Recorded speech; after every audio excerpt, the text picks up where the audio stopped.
Hey guys, welcome back to the shop. We are on part 4 of our Fairbairn Sykes combat dagger build, and if you watched the last 3 episodes, you know that there were some twists and turns with attempts to make mosaic Damascus, and what we have now is a San-Mai or laminate steel. This is what we're going to make the dagger out of. However, as much as I know you guys are tired of watching me squish this in the press, I'm afraid I'm going to have to do a little bit more of that, and here's why. This is about 3/8 of an inch thick, and the Fairbairn Sykes dagger dimensions are about 1/4 inch thick at the thickest part right up against the guard. If I grind that down to about 1/4 inch from 3/8, I'm afraid that we're going to grind through most, if not all, of the Damascus San-Mai that's on the outside of our 1084 steel core. I went back and forth on this because I don't know exactly where the layers start and stop, and so I agonized all weekend on what to do, but I think what I'm going to do is go ahead and forge this down a little bit thinner so that we're closer to our intended and final dimension.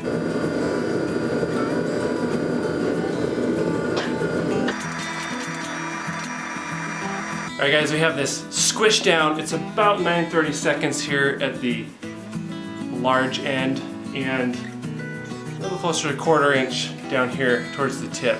And if we wanted to, we could make a 9-inch bladed dagger, but we'll probably go for something more like 8-inch.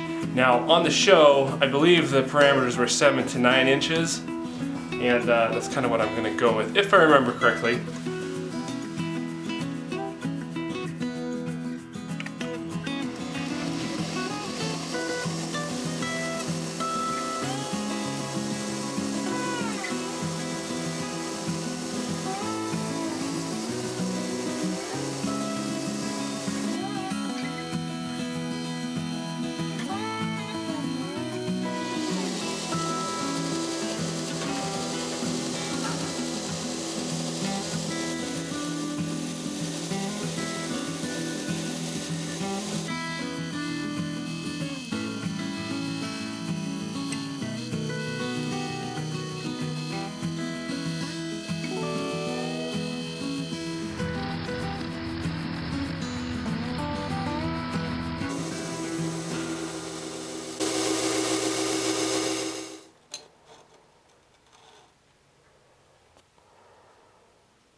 Alright guys, this is exciting. We have a rough ground dagger blade.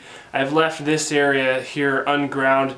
The Fairbairn Sykes does not have a ricasso, but there's actually a plan to this. I'll grind this away later, but I'm going to leave that in the heat treat. And because the 1084 core on this is not a deep hardening steel, it shouldn't get quite as hard as it could. And therefore, there should be some automatic built-in toughness to the area right here between the transition of the blade and the tang, which is always a good thing. This is quite possibly the most exciting part of this project to this point. I'm going to clean this off with some window cleaner, and then we're gonna see what the pattern looks like. Let it sit in there for a minute or so. Swish it around a little bit. Let the magic happen.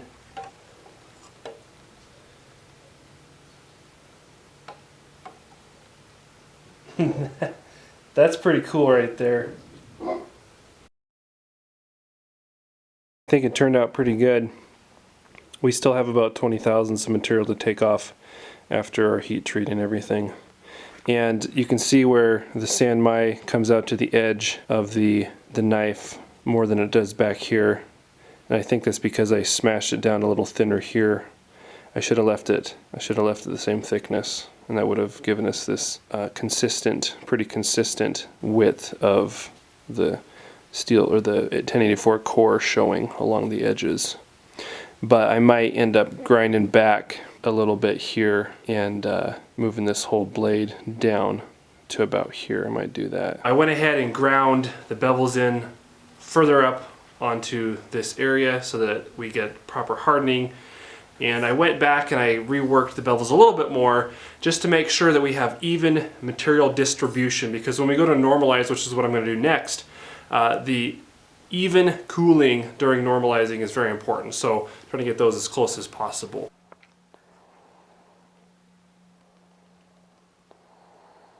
We need to let that sit in there for about 3 to 5 minutes to make sure that the steel is up to 1600 degrees and not just the ambient temperature. So it's not a soak, but it is ensuring that the steel is at the proper temperature.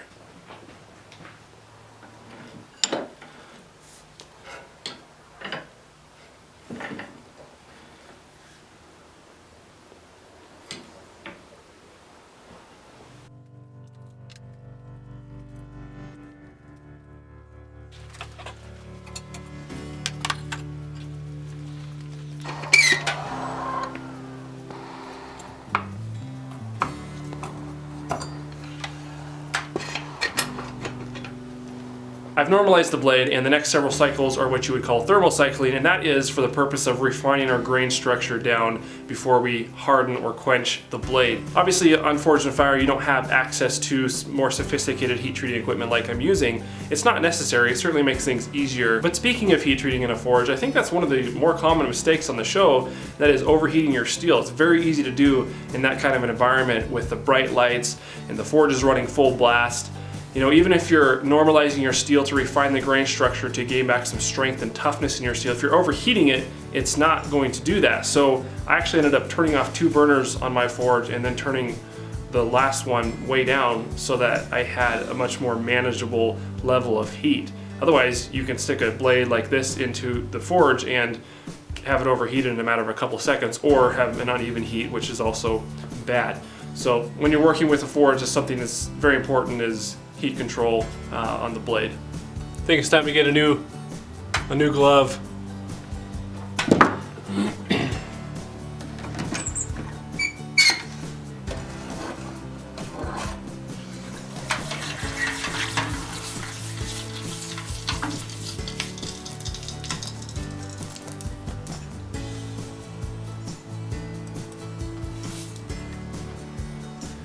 I will say there was some unsettling sounds coming from the blade right now. I think it was just the heavy layer of scale that 80 CRV2 likes to form popping off, but I hope that's all it was. I hope that's all it was.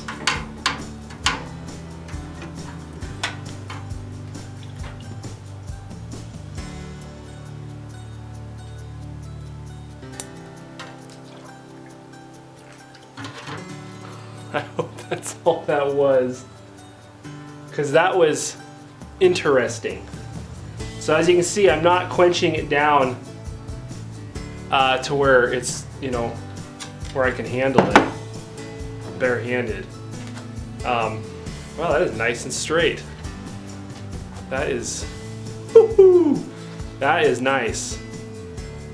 Well, hopefully it stays that way. Yeah, I was actually really happy with how straight the blade stayed in normalizing. Wow, that's awesome. That is not taking a set at all, so that's very encouraging.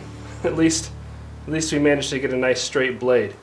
But you can see the light colored steel along the edge. That is our 1084, and then that is one thing about 80 CRV2 is it does oxidize very heavily under heat, and so that's the reason for that really thick layer of scale. And also the 15 and 20 tends to hold on to scale a little more than your non-alloy carbon steels, and so that's why you don't see that light color along the middle there. But this is looking quite fabulous. What I was going to say is the reason I'm not quenching this down to where I can hold on to it by hand is because I don't need to, and if I do, I'm going to create a lot of extra undue or unnecessary stress on the blade, and that's often why you end up with cracks in your blade when you quench it. It only needs to be quenched from 1485, which is what I had it up to, down to about 800 degrees, and then the temperature needs to continue to drop steadily, but it doesn't have to be nearly at the rate that the quenching oil takes it. And so you're not gaining anything extra by leaving your blade in the quench until it's room temp or oil temp. Instead, you're creating a lot of extra stress that's unnecessary. I'm pretty happy with this. We can run and check it with the file real quick, but I'm confident that it's nice and hard.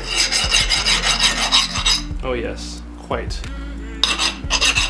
All right guys, there you have it. We have a hardened, straight, solid blade, and that is encouraging, especially after the ups and downs we had with the San-Mai at the beginning of this project. This is gonna make a really neat dagger, so appreciate you guys being here.